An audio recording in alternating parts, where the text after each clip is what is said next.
Marcus Thompson had always been proud of his corner lot in Willowbrook Estates. The two-story colonial house with its wraparound porch and mature oak trees represented 15 years of hard work and careful saving.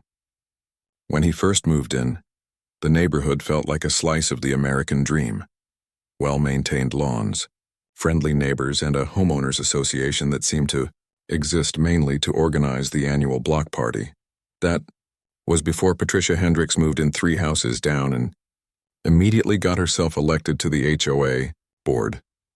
Marcus first noticed something was different when he received a formal letter in his mailbox on a Tuesday morning in early spring. The letter had read, Willowbrook Estates Homeowners Association, notice of violation in bold, intimidating font. His coffee grew cold as he read the complaint about his unauthorized garden installation and failure to submit proper landscaping approval forms. The unauthorized garden in question was a small vegetable patch he had planted along the side of his house the previous fall. Tomatoes, peppers, and herbs occupied a neat 8 by 12-foot area that had previously been nothing but scraggly grass that refused to grow under the shade of his oak tree. He had mentioned the garden to several neighbors, all of whom thought it was a great idea. Mrs. Chen next door had even asked for gardening tips. Marcus flipped through his copy of the HOA covenant, purchased when he bought the house. Nowhere in the document did he find any prohibition against vegetable gardens. There were rules about lawn maintenance, fence heights, and exterior paint colors, but vegetables were not mentioned. He had specifically checked before breaking ground, knowing how particular some HOAs could be. The letter demanded he appear at the next board meeting to address this serious violation, and warned of daily fines beginning at $50 if the garden was not removed within 10 days. It was signed by Patricia Hendricks, HOA board president, in flowing script that somehow managed to look both elegant and threatening. Marcus had heard whispers about Patricia from other neighbors. She had moved to Willowbrook 6 months ago after what was rumored to be a messy divorce from a prominent local attorney. Within 2 months, she had attended every HOA meeting, volunteered for multiple committees, and somehow maneuvered herself into the president role when the previous president moved out of state. Her campaign had focused on restoring proper standards to the neighborhood. The neighbors described Patricia as intense. She could be seen most mornings walking through the neighborhood with a tablet, photographing anything she deemed out of place. Her own house was immaculate. Beige siding, perfectly trimmed hedges shaped into geometric precision, and not a single blade of grass out of place. She drove a white SUV that never seemed to have a speck of dirt on it. Marcus decided to handle the situation diplomatically. He called the number on the letterhead and reached Patricia directly. Her voice was crisp and professional, with an undertone that suggested she was doing him a great favor by taking his call. Mr. Thompson, I'm glad you're addressing this matter promptly, she said before he could explain why he was calling. The garden needs to be removed by Friday, or we'll have no choice but to begin the fine process. It's really quite simple. Mrs. Hendricks, I've reviewed the HOA covenants and I don't see any rule that prohibits vegetable gardens, Marcus replied, keeping his tone respectful. Could you point me to the specific section I might have missed? There was a pause, followed by a slight laugh that didn't sound amused. Mr. Thompson, the covenants clearly state that all exterior modifications require board approval. Your garden constitutes a significant landscape modification. You should have submitted Form 27B for review before installation. Marcus had never heard of Form 27B. Could you send me a copy of that form? I'd be happy to fill it out retroactively. I'm afraid it's too late for that. The modification has already been made without permission. The violation stands and the garden must be removed. We can discuss your application for future landscaping at next month's meeting, assuming you follow proper procedures. The conversation ended with Patricia explaining that rules are rules and that she couldn't make exceptions without undermining the entire covenant system. Marcus hung up feeling frustrated, but still hopeful that reason would prevail. Once he could present his case to the full board, he spent the evening researching HOA law and reviewing every document he had received when he purchased the house. The more he read, the more convinced he became that Patricia was overstepping her authority. Vegetable gardens were specifically mentioned as acceptable in several similar HOA covenants he found online, and the modification clause seemed to refer to major structural changes like pools, sheds, or fences. Marcus also discovered that HOA boards were required to follow specific procedures when issuing violations, including site inspections and photographic evidence. Patricia's letter contained no photos and no indication that she had personally inspected his property. The violation also had to be verified by at least 2 board members, but the letter bore only Patricia's signature. The next morning, Marcus found a new letter in his mailbox. This one informed him that his non-compliant refuse containers were in violation of Section 12A of the covenants. His crime apparently was placing his garbage cans at the curb on Tuesday evening, instead of Wednesday morning. He had been putting them out Tuesday night for 3 years, just like most of his neighbors, because Wednesday was pickup day and it was easier to remember if he did it the night before. Marcus walked down his street and counted 14 other houses with garbage cans already at the curb. None of them had violation letters fluttering from their mailboxes. That afternoon, he received a phone call from his neighbor Jim Kowalski, a retired teacher who lived 2 doors down. "Hey Marcus, I wanted to give you a heads up," Jim said quietly. "Patricia stopped by my house this morning asking questions about your garden. Wanted to know if you had asked permission, if it was bothering anybody, that sort of thing. I told her it looked great and asked if she was thinking about starting one herself. How did she react to that?" Marcus asked. "Let's just say I don't think she'll be asking me for gardening advice anytime soon. She also mentioned something about reviewing the entire neighborhood for covenant violations. I got the impression she's got her eye on a few more properties." Marcus thanked Jim for the warning and hung up with a sinking feeling. This wasn't just about his garden. Patricia seemed to be conducting some kind of neighborhood audit, and he had apparently been selected as her first target. The question was why.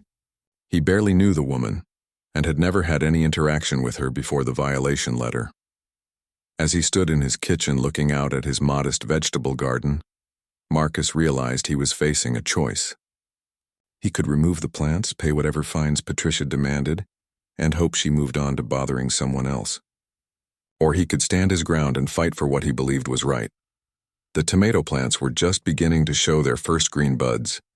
Marcus decided to fight.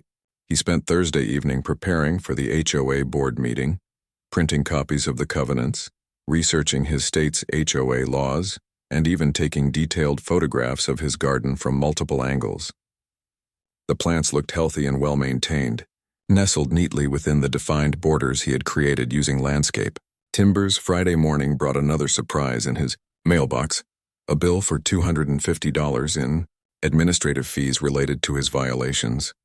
The letter explained that processing violation notices required significant board resources, and that homeowners were responsible for covering these costs.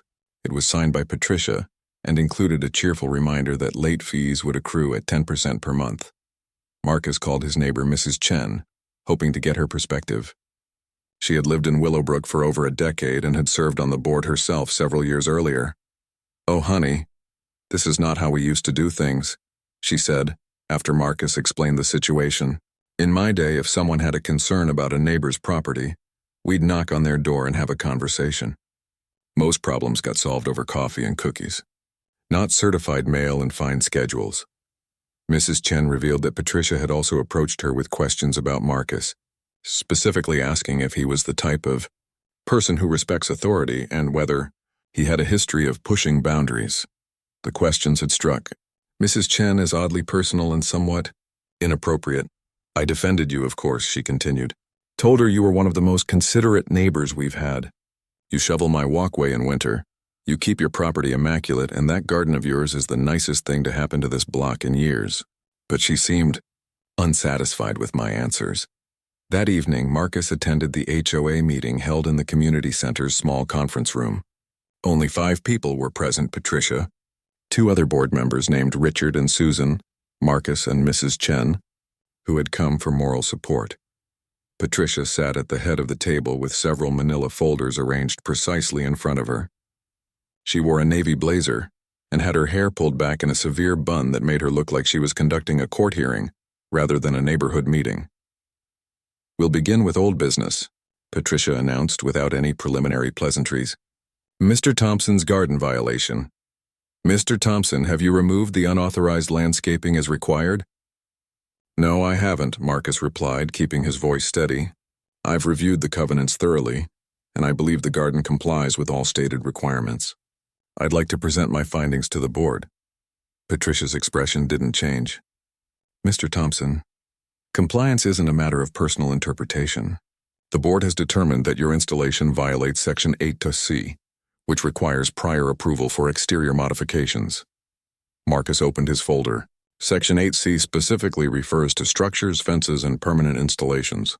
It lists examples including decks, sheds, swimming pools, and satellite dishes. There's no mention of landscaping or gardens. Richard, a middle-aged man with graying hair, leaned forward with interest. "Could I see that section?" he asked. Marcus handed him a copy of the covenants with the relevant pages highlighted. "This is interesting," Richard said after reading for a moment. "Patricia, when we discussed this violation, you mentioned structural modifications. This seems to be about planting vegetables." Patricia's jaw tightened slightly. "Richard, the spirit of the covenant is clear. Any change to the exterior appearance of a property requires board oversight. We can't have residents making arbitrary decisions about landscaping without considering the impact on neighborhood property values." Susan, the third board member, had been quietly reviewing the documents. "I have to say, I'm not seeing the violation here either. My grandmother had a larger vegetable garden when I was growing up, and nobody considered it a structural modification. Furthermore," Marcus continued, gaining confidence, "I've researched the procedures for issuing violations.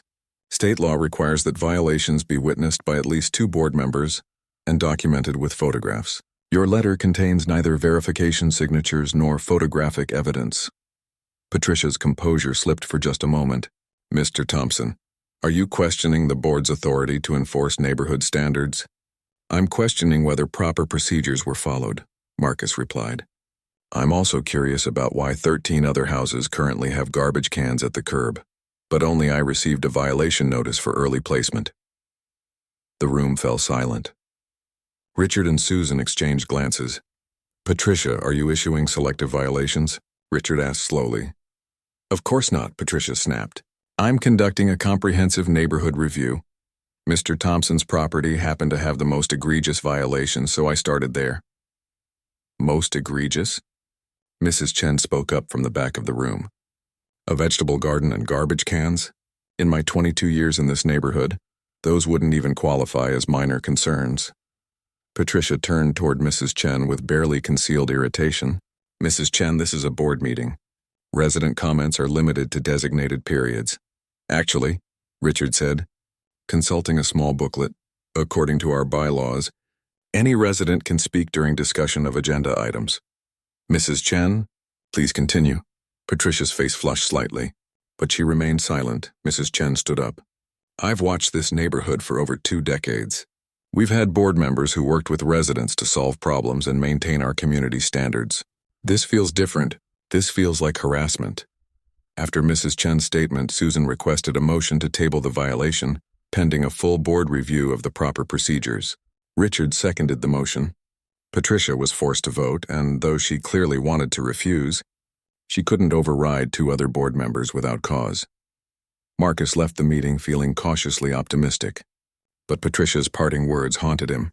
"Mr. Thompson, I hope you understand that the board takes neighborhood compliance very seriously. We'll be monitoring your property closely to ensure all future activities meet our standards." The next morning, Marcus discovered what Patricia meant by monitoring closely. He woke to find her standing on the sidewalk in front of his house with her tablet, photographing his property from multiple angles. When she noticed him watching from his kitchen window, she didn't look embarrassed or caught. Instead, she waved at him with a smile that didn't reach her eyes. Over the next week, Patricia appeared in front of Marcus's house 3 more times. She photographed his mailbox, his walkway, his garden, and even his car parked in the driveway. When he asked her what she was doing, she explained that she was conducting routine property assessments for neighborhood compliance. Marcus began to realize that beating Patricia at the board meeting hadn't ended his problems, it had escalated them. She seemed to view his successful defense as a personal challenge rather than a matter of proper procedure. The woman who had moved to Willowbrook to restore proper standards had apparently decided that Marcus Thompson was the primary obstacle to her vision. Thursday afternoon brought vindication of Marcus's concerns. He received a new violation notice, this time citing improper outdoor furniture placement. His crime was leaving 2 lawn chairs on his back patio, which Patricia claimed violated aesthetic standards for outdoor furniture storage. Marcus walked to his backyard and looked at the chairs in question. They were high-quality resin furniture that he had purchased specifically for outdoor use. They were clean, properly arranged, and completely invisible from the street. Patricia would have had to trespass on his property or peer over his back fence to even see them. That evening, Marcus made 2 phone calls. The first was to Jim Kowalski, asking if he had noticed anyone in his backyard recently. Jim confirmed that he had seen Patricia walking along the rear property line of several houses, claiming she was checking fence compliance. The second call was to a real estate attorney named David Park, whose business card Marcus had found in a stack of papers from when he bought the house. David listened carefully to the situation and asked several pointed questions about Patricia's behavior and the violation process. "Marcus," David said finally, "what you're describing sounds like targeted harassment. HOA board members have authority to enforce covenants, but they can't conduct fishing expeditions looking for violations to hang on specific residents. If she's trespassing on your property to find reasons to fine you, that's a problem we can address." Marcus scheduled a consultation for the following week. As he hung up the phone, he looked out at his vegetable garden where the tomato plants were now showing clusters of small green fruit.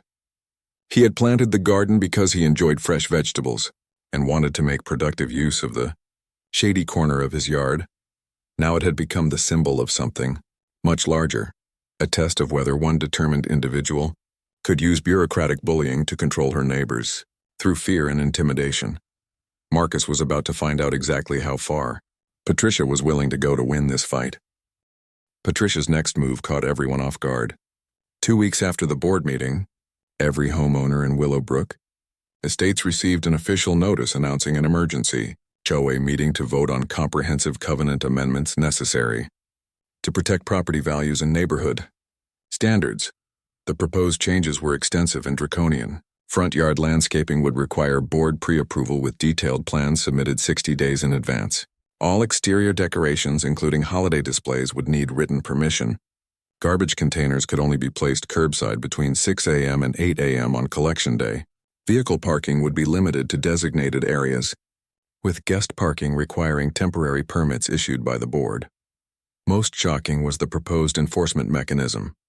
Violation fines would increase from $50 per day to $200. With repeat violations subject to immediate liens against the property, the board would also gain authority to enter any property for compliance inspections with just 24 hours written notice.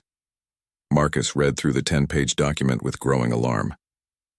These weren't reasonable community standards. They were the rules of an authoritarian regime designed to give Patricia unprecedented control over every aspect of her neighbors' lives. The cover letter explained that the amendments were necessary due to increasing violations of community standards and resistance to proper authority by certain residents. While Marcus wasn't named directly, the language made clear that his garden dispute had provided Patricia with the justification she needed to seize sweeping powers. The meeting was scheduled for Saturday afternoon, just 5 days away. The amendments would pass if approved by a simple majority of attending homeowners, which meant Patricia only needed to convince half the people who showed up to vote in her favor. Marcus immediately called Richard and Susan from the board. Richard seemed genuinely surprised by the proposed amendments. "I didn't know about most of these changes," Richard admitted. "Patricia said she was drafting some minor clarifications to address the enforcement issues we discussed. This goes way beyond anything we talked about in our board meetings." Susan was even more direct. "These amendments would turn our neighborhood into a police state. I'm voting against them, and I'm going to encourage my neighbors to do the same." Armed with confirmation that Patricia was acting without full board support, Marcus began reaching out to his neighbors. What he discovered was both encouraging and troubling. Many residents were appalled by the proposed changes. Mrs. Chen called them absolutely ridiculous and committed to attending the meeting specifically to vote against them. Jim Kowalski was similarly outraged, particularly by the provision allowing the board to enter private property for inspections. However, Marcus also found that Patricia had been busy building her own coalition. She had apparently spent weeks visiting newer residents, particularly those in the recently constructed section of the neighborhood, warning them about declining property values and the need for stricter enforcement. Carol Brennan, who had moved to Willowbrook just 8 months ago, told Marcus that Patricia had showed her photographs of problematic properties throughout the neighborhood, including Marcus's garden, and explained how these violations were hurting everyone's home values. She made it sound like the whole neighborhood was falling apart, Carol said. I had no idea she was talking about vegetable gardens and lawn chairs. She showed me pictures of overgrown lots and broken fences from other neighborhoods, claiming that's where we were headed without stronger rules. Marcus realized that Patricia had been conducting a sophisticated campaign of misinformation, using fear tactics and misleading information to convince vulnerable residents that drastic action was necessary. The day before the meeting, Marcus received an unexpected visitor. David Park, the attorney he had consulted, arrived at his door with a briefcase and a serious expression. Marcus, I've been researching your HOA situation, and I need to warn you about something, David said. The amendments Patricia is proposing may actually violate your state's HOA laws. Some of these enforcement mechanisms exceed what's legally permissible for homeowner associations. David explained that HOA boards couldn't legally impose fines without proper due process, including written notifications, hearing opportunities, and appeals procedures. The property inspection clause was particularly problematic, as it could violate homeowners' Fourth Amendment rights against unreasonable searches. More importantly, David continued, I've discovered some interesting information about Patricia Hendricks herself. Her previous HOA in Riverside had to remove her from their board after multiple complaints about harassment and procedural violations. She was actually sued by 3 different homeowners for selective enforcement and intimidation tactics. This revelation changed everything. Patricia wasn't just an overzealous neighbor trying to maintain standards. She had a history of using HOA authority to bully and control people. Her move to Willowbrook apparently represented a fresh start, where she could implement the same tactics without anyone knowing her background. What can we do with this information? Marcus asked. Legally, we can't prevent her from proposing amendments, but we can make sure the homeowners have all the facts before they vote, David replied. I'd recommend sharing this information at the meeting, along with the legal concerns about the proposed changes. Saturday arrived gray and drizzly, matching Marcus's mood as he walked to the community center. He carried a folder containing copies of David's legal analysis, Patricia's background information, and a simple fact sheet explaining why the amendments were unnecessary and potentially illegal. The meeting room was packed. Marcus counted at least 40 homeowners in attendance, far more than typically showed up for HOA meetings. Patricia sat at the front table looking confident and professionally dressed in a dark suit. She had prepared a PowerPoint presentation complete with charts and graphs showing property value trends in neighborhoods with strong covenant enforcement. Patricia's presentation was polished and persuasive. She showed photographs of unkempt properties in other communities, statistics about declining home values in neighborhoods with weak HOA oversight, and compelling arguments about the importance of protecting everyone's investment. Fellow homeowners, she concluded, we have reached a crossroads. We can maintain the high standards that make Willowbrook Estates a desirable place to live, or we can allow a gradual decline that will hurt all of our property values. These amendments aren't about restricting anyone. They're about protecting everyone. When Patricia finished, several newer residents nodded approvingly. Marcus felt his heart sink as he realized how effectively she had framed the issue. She hadn't mentioned his garden or any specific violations. Instead, she had positioned herself as the defender of property values against an unnamed threat. Marcus stood up when the floor was opened for discussion. His hands were shaking slightly, but his voice was steady as he addressed the room.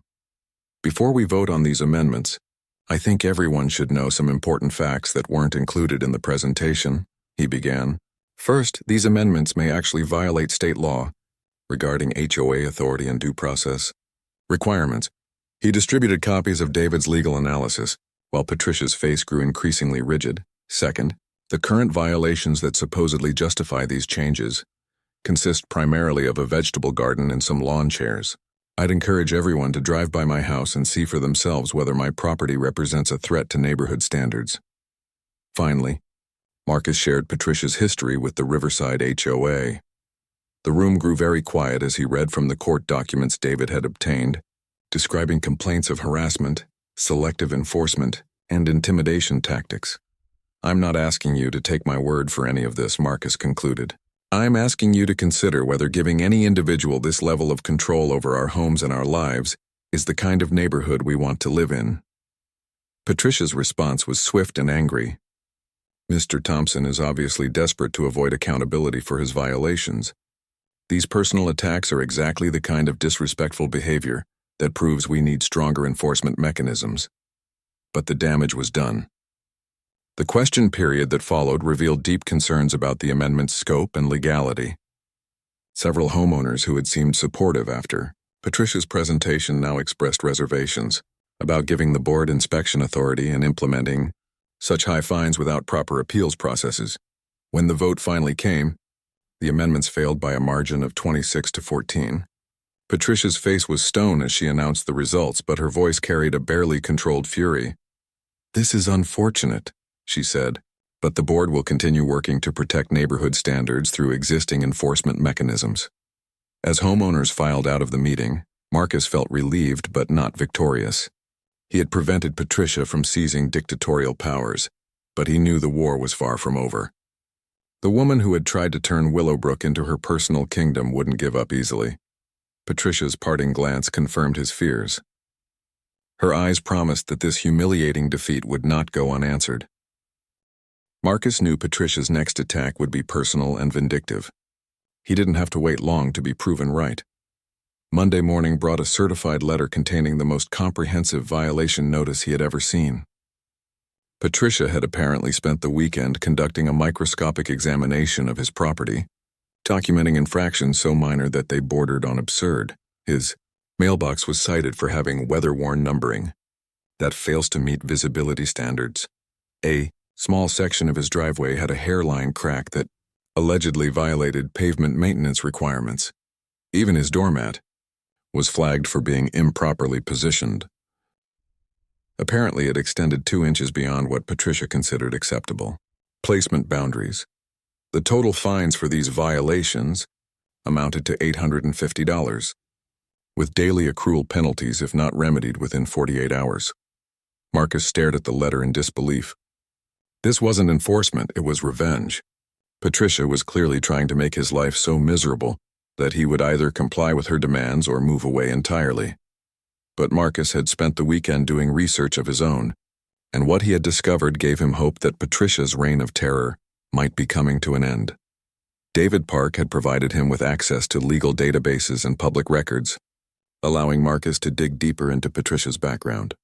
What he found painted a picture of a woman whose life had been defined by the need to control others and who had left a trail of conflict wherever she went. Patricia's divorce records revealed a pattern of obsessive behavior that had ultimately destroyed her marriage. Her ex-husband's attorney had filed court documents describing her compulsive need to micromanage every aspect of family life and her inability to accept that other people have the right to make their own decisions.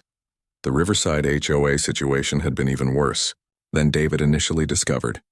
Patricia had not only been removed from the board, but was eventually banned from attending meetings after multiple restraining orders were filed by homeowners. The final straw had come when she was caught installing security cameras pointed at a neighbor's property without permission, claiming she was monitoring compliance violations. Most interesting was a psychological evaluation ordered by the divorce court. While the details were sealed, the publicly available summary noted significant control issues and difficulty maintaining appropriate boundaries with neighbors and community members. Marcus also discovered that Patricia had been quietly violating HOA procedures. Since becoming board president, she had been making unilateral decisions that required board approval, issuing violations without proper documentation, and even accessing the HOA's bank account for unauthorized administrative expenses, including the cost of her surveillance equipment and legal stationery. Armed with this information, Marcus scheduled another meeting with David Park. The attorney reviewed the evidence with growing interest. "This is substantial," David said. If Patricia has been acting outside her authority and misusing HOA funds, we can file complaints with both the state HOA Oversight Board and potentially pursue criminal charges for misappropriation. What about the other board members? Marcus asked. Richard and Susan seem reasonable, but they haven't been keeping track of what Patricia's been doing. That's actually helpful, David replied.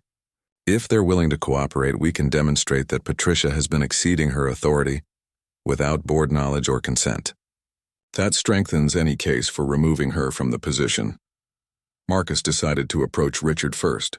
The conversation took place over coffee at a local diner, away from Patricia's potential surveillance. Marcus, I have to be honest, Richard said after hearing the evidence.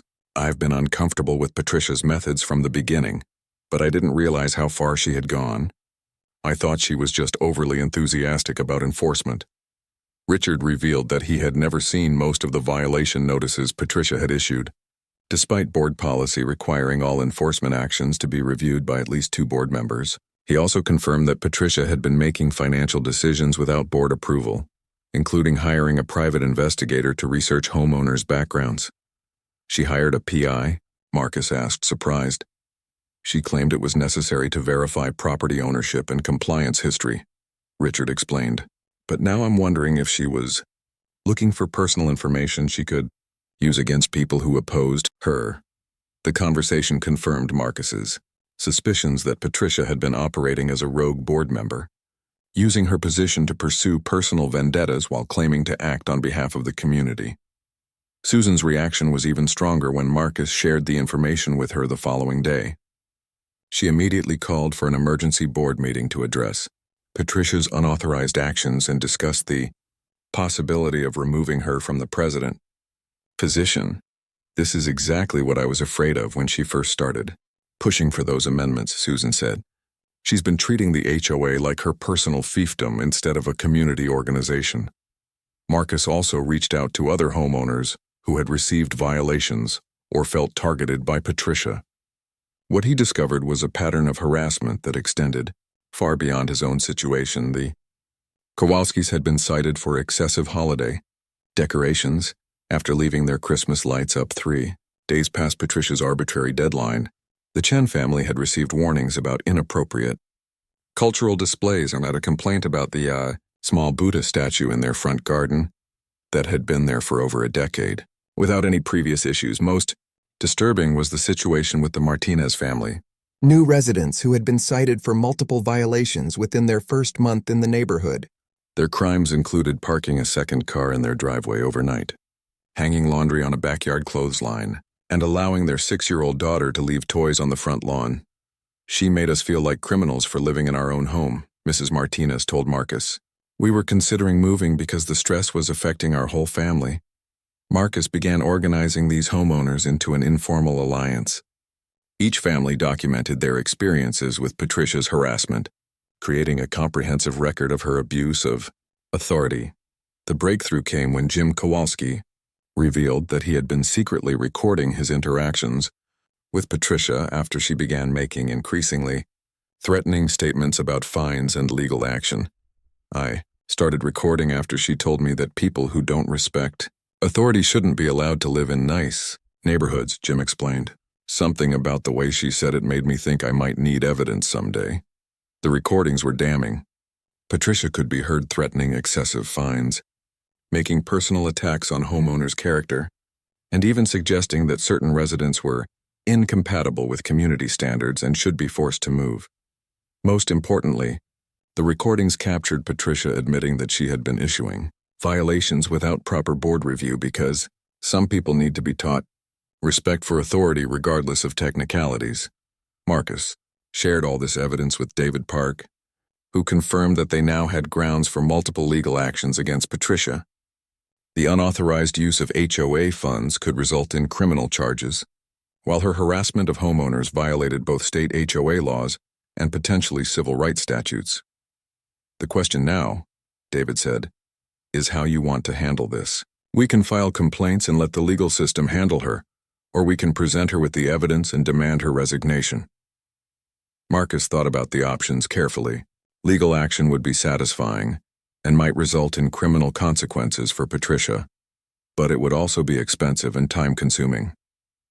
More importantly, it would turn the neighborhood into a battleground for months or even years. On the other hand, confronting Patricia directly with evidence of her misconduct might prompt her to resign quietly, allowing the community to heal and move forward without prolonged legal battles. Marcus decided on a third option. He would present the evidence to the full HOA board and let them handle Patricia internally, while keeping the legal options available if she refused to step down voluntarily. The emergency board meeting was scheduled for the following Thursday. Marcus spent the intervening days preparing a comprehensive presentation that documented Patricia's unauthorized actions, policy violations, and harassment of homeowners. He also drafted a formal complaint to the state HOA Oversight Board, ready to file if the internal process failed to resolve the situation. As Thursday approached, Marcus felt a mixture of nervousness and anticipation. He had spent months being reactive, responding to Patricia's attacks and defending himself against her increasingly absurd violations. Now he was ready to go on the offensive and show Patricia that her victims were not as powerless as she had assumed. The woman who had tried to steal his power through intimidation and bureaucratic bullying was about to discover that knowledge, preparation, and community support were more powerful than fear and control.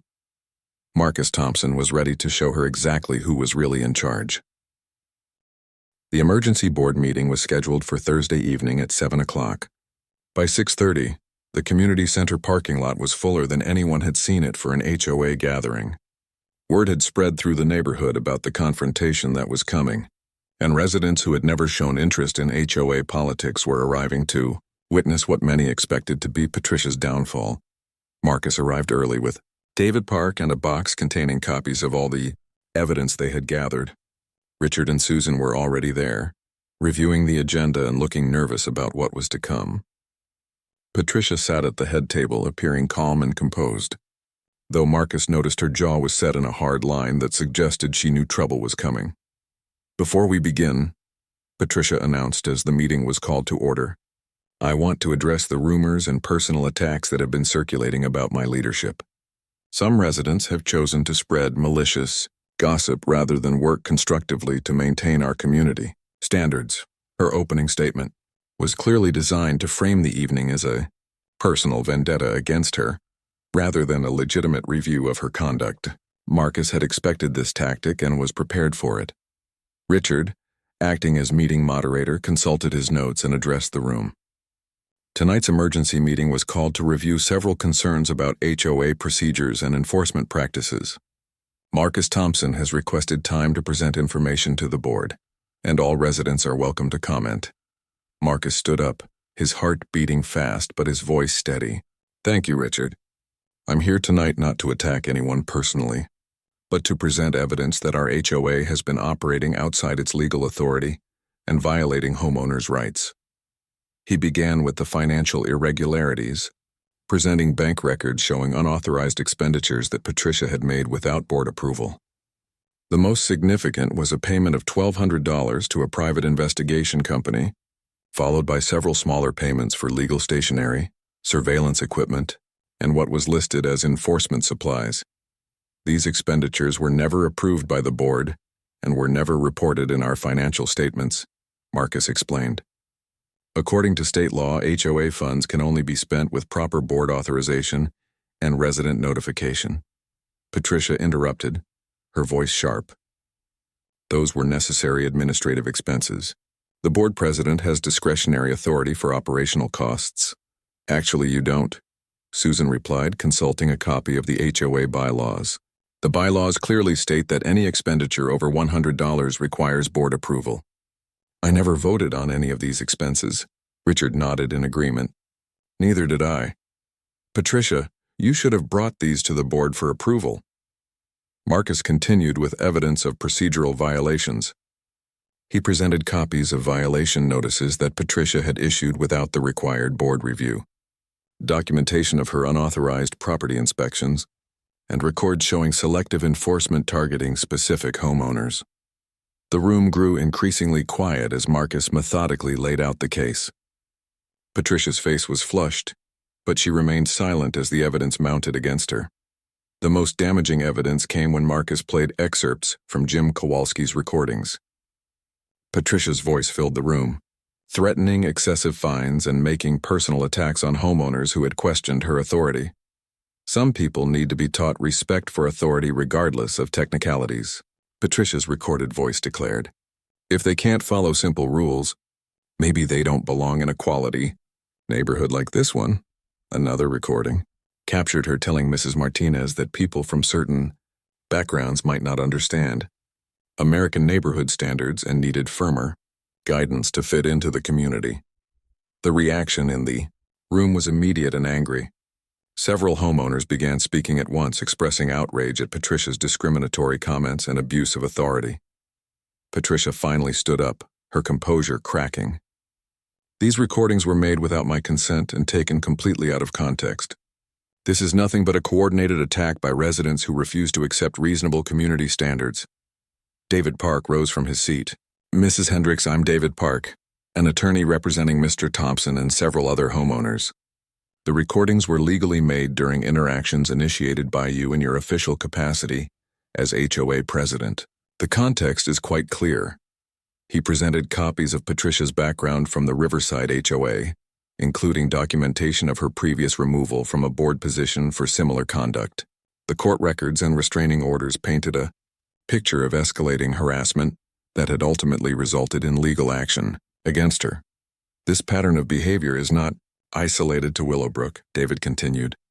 Mrs. Hendricks has a documented history of using HOA authority to harass and intimidate homeowners who don't submit to her control. Patricia's face had gone from red to white. You had no right to investigate my personal background. This is harassment and invasion of privacy. Public court records are not private, David replied calmly, and the residents of this community have a right to know if their elected board president has a history of misconduct. The testimony from affected homeowners was devastating. One by one, families stood up to describe Patricia's harassment. The Martinez family talked about feeling unwelcome in their own neighborhood. The Kowalskis described the stress of constant surveillance and arbitrary violations. Mrs. Chen spoke about Patricia's inappropriate questions regarding other homeowners' backgrounds and personal lives. Even residents who had initially supported Patricia's strict enforcement approach expressed shock at the evidence of selective targeting and discriminatory treatment. I thought she was just trying to maintain property values, Carol Brennan admitted. I had no idea she was treating people this way. This isn't what I voted for when I supported the amendments. As the testimonies continued, Patricia became increasingly agitated. She interrupted speakers, made personal attacks on their character, and finally accused the entire proceeding of being a witch hunt organized by residents who wanted to destroy community standards. Her meltdown was captured on multiple phones as homeowners recorded her increasingly unhinged responses to the evidence against her. You, people don't understand what it takes to maintain equality. Neighborhood, Patricia shouted. Without proper authority and enforcement, this place will turn into a slum. I've worked too hard to let that happen because some people think rules don't apply to them. Richard attempted to restore order, but Patricia continued her tirade. I've sacrificed my time and energy to protect your property values while you sit back and criticize every decision I make. If you don't want strong leadership, then enjoy watching your investments deteriorate. The final blow came when Susan presented a motion to remove Patricia from her position as HOA president. Pending a full investigation of the financial irregularities and procedural violations, Richard immediately seconded the motion. You can't remove me, Patricia declared. I was elected by the homeowners and only they can remove me.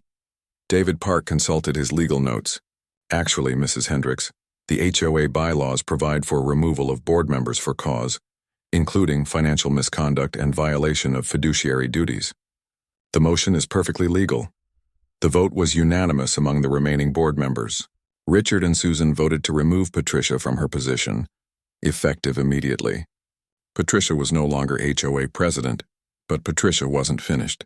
As the meeting concluded and homeowners began to leave, she stood at the front of the room and addressed the crowd one final time. Fine. You want to destroy everything I've built here? You want to let this neighborhood deteriorate because you can't handle basic rules? See how you feel when your property values start dropping and you're living next to vegetable gardens and broken-down cars. She gathered her materials and stormed toward the exit, but stopped at the door for a parting shot. This isn't over. I have rights as a homeowner, and I will not let a handful of troublemakers destroy this community. You'll regret this decision when you see what happens to neighborhoods without proper leadership. The room was silent as Patricia left. Then gradually conversations began as homeowners processed what had just happened. Many seemed relieved that the confrontation was finally over, but Marcus sensed that some were worried about Patricia's parting threats. Mrs. Chen approached Marcus as he was packing up his evidence. "That woman is not going to give up easily," she warned.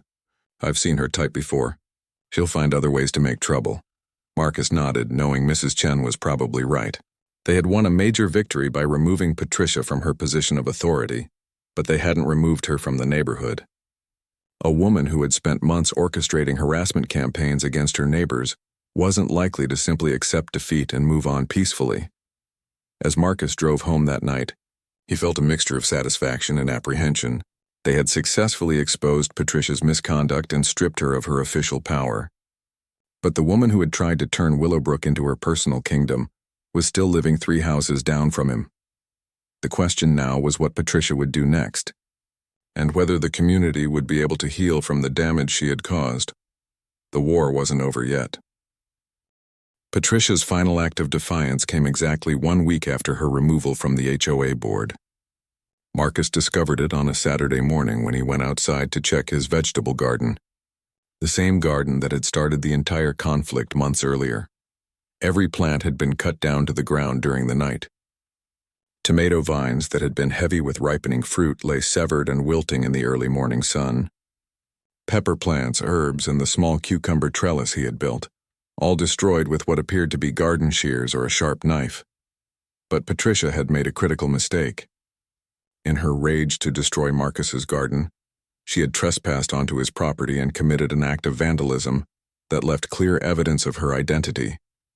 Scattered among the destroyed plants were several pieces of distinctive blue garden, tools that Marcus immediately recognized.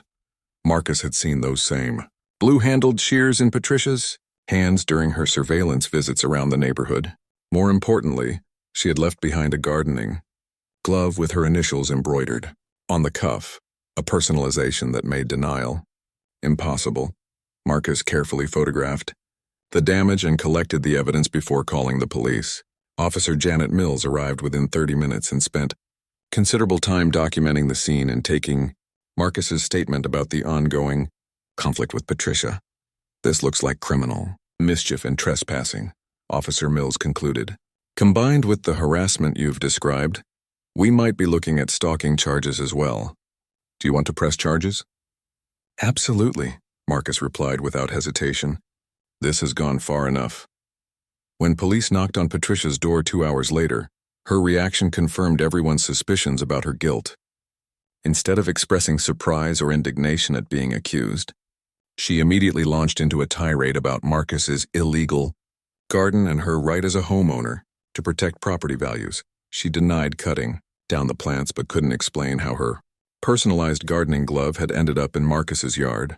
When Officer Mills pointed out that destruction of property was a criminal offense regardless of any HOA disputes, Patricia's response was telling. "That man has been harassing me for months," she declared. "Everything I did was to protect this neighborhood from people who think rules don't apply to them. If some plants got damaged, maybe that will teach him to respect community standards." Officer Mills later told Marcus that Patricia's statement was essentially a confession delivered with complete conviction that she had been justified in destroying his property. The arrest warrant was issued Monday morning. Patricia was charged with criminal mischief, trespassing, and harassment. The harassment charge was upgraded to stalking due to the pattern of behavior documented over several months. But the criminal charges were only the beginning of Patricia's problems. David Park had been monitoring her financial irregularities with the HOA funds, and the evidence was now sufficient to pursue embezzlement charges for her unauthorized expenditures. The private investigator Patricia had hired had cost the HOA over $1,500, money that had been spent without board approval to conduct background checks on homeowners who opposed her policies. The surveillance equipment and other Enforcement supplies represented additional, unauthorized use of community funds for personal vendettas. The district attorney's office was interested in the embezzlement case, particularly given Patricia's history of similar conduct in her previous neighborhood. David Park provided prosecutors with comprehensive documentation of the financial irregularities and procedural violations. Meanwhile, the HOA was pursuing its own remedies.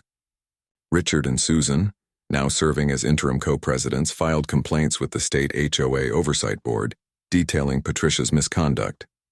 They also initiated civil proceedings to recover the misappropriated funds and legal costs associated with her unauthorized actions. The most significant consequence came from an unexpected source. Patricia's homeowner's insurance company, after reviewing the criminal charges and civil complaints, informed her that her policy would not cover any legal costs or damages related to her harassment of neighbors. Your actions appear to have been intentional and malicious rather than accidental, the insurance company wrote in their denial letter.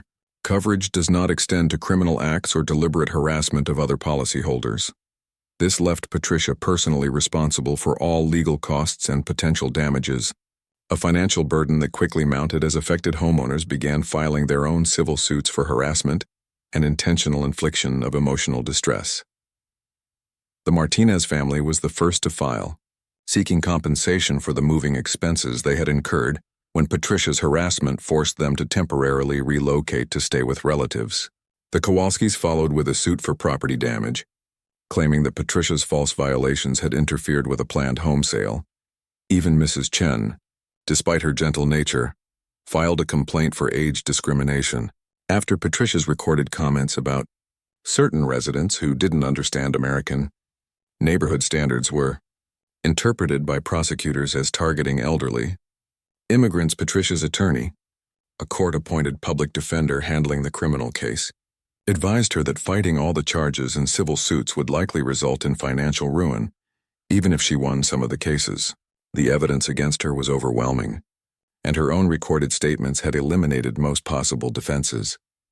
3 weeks after her arrest, Patricia accepted a plea agreement that spared her jail time in exchange for guilty pleas to all charges, full restitution to the HOA and affected homeowners, and a requirement to complete anger management counseling.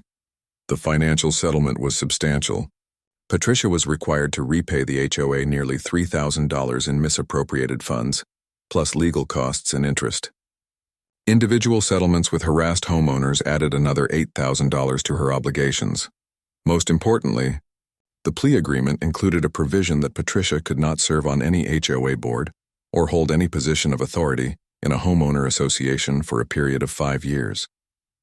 Violation of this restriction would result in immediate imprisonment for the original charges. But perhaps the most fitting consequence was completely unrelated to any legal proceedings. The stress of the criminal charges, civil suits, and financial obligations proved too much for Patricia to handle while remaining in Willowbrook. 6 weeks after her arrest, a for sale sign appeared in front of Patricia's immaculate beige house. She was moving away from the neighborhood she had tried so desperately to control. Marcus learned about Patricia's departure from Mrs. Chen, who had observed the moving truck from her kitchen window. She didn't say goodbye to anyone, Mrs. Chen reported, just loaded up her things and left like she was fleeing in the middle of the night. Though I suppose in her case, that's probably accurate. The house sold quickly to a young couple with 2 small children who were delighted to discover that the neighborhood was much more welcoming than the previous owner had suggested. They immediately asked Marcus for advice about starting their own vegetable garden. With Patricia gone, the HOA returned to its original purpose as a community organization rather than a tool for personal control. Richard and Susan organized the election of new board members, including Marcus himself, who reluctantly accepted a position to help ensure that future conflicts would be handled more constructively. The new board's first action was to revise the HOA enforcement procedures to include proper due process protections and oversight mechanisms designed to prevent any individual from wielding excessive power over neighbors. Marcus rebuilt his vegetable garden bigger and better than before. The fall planting included tomatoes, peppers, herbs, and a section of winter vegetables that would provide fresh produce well into the cold months.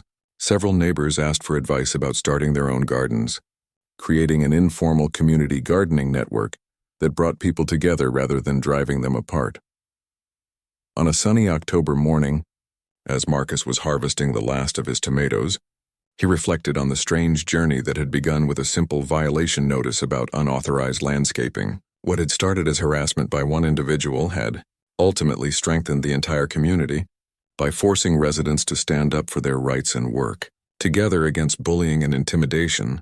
The woman who had tried to steal his power through fear and bureaucratic manipulation had instead discovered that knowledge, preparation, and community solidarity were more powerful than any individual's desire for control. Marcus Thompson had indeed shown Patricia Hendricks who was really in charge, not through dominance or intimidation, but through the quiet strength that comes from standing up for what's right and refusing to be bullied into submission. His garden grew more beautiful than ever, a living symbol of the victory of community spirit over petty tyranny. And somewhere across town, Patricia Hendricks was learning to live in a new neighborhood where no one knew her history, and she would have to start over without the authority she had so badly misused. Justice, Marcus reflected as he picked the last perfect tomato of the season, sometimes comes in the most satisfying forms.